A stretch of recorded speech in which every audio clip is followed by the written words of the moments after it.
Forasmuch then as Christ suffered for us in the flesh, arm yourselves also with the same mind. For he who has suffered in the flesh has ceased from sin, that you no longer should live the rest of your time in the flesh for the lust of men, but for the will of God. For we have spent enough of our past time living in doing the desire of the Gentiles, and to have walked in lewdness, lust, drunken binges, orgies, carousings, and abominable idolatries. They think it is strange that you don't run with them into the same excess of riot, blaspheming, who will give an account to him who is ready to judge the living and the dead.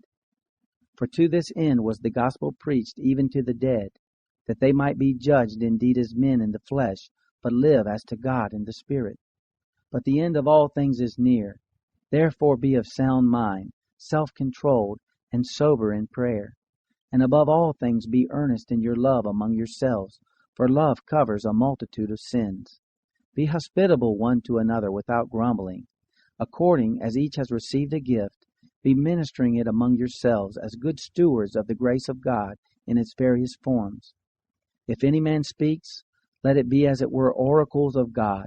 If any man serves, let it be as of the strength which God supplies, that in all things God may be glorified through Jesus Christ, to whom belong the glory and the dominion forever and ever. Amen.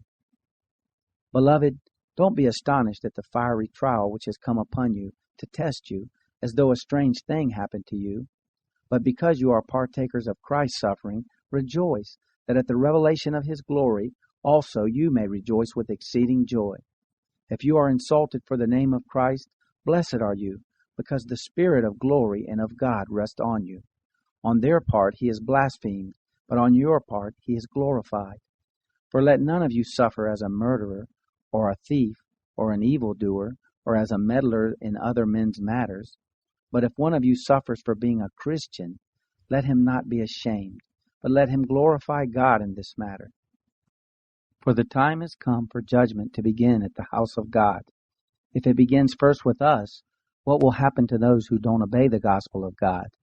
If it is hard for the righteous to be saved, what will happen to the ungodly and the sinner? Therefore, let them also who suffer according to the will of God in doing good entrust their souls to him as to a faithful Creator.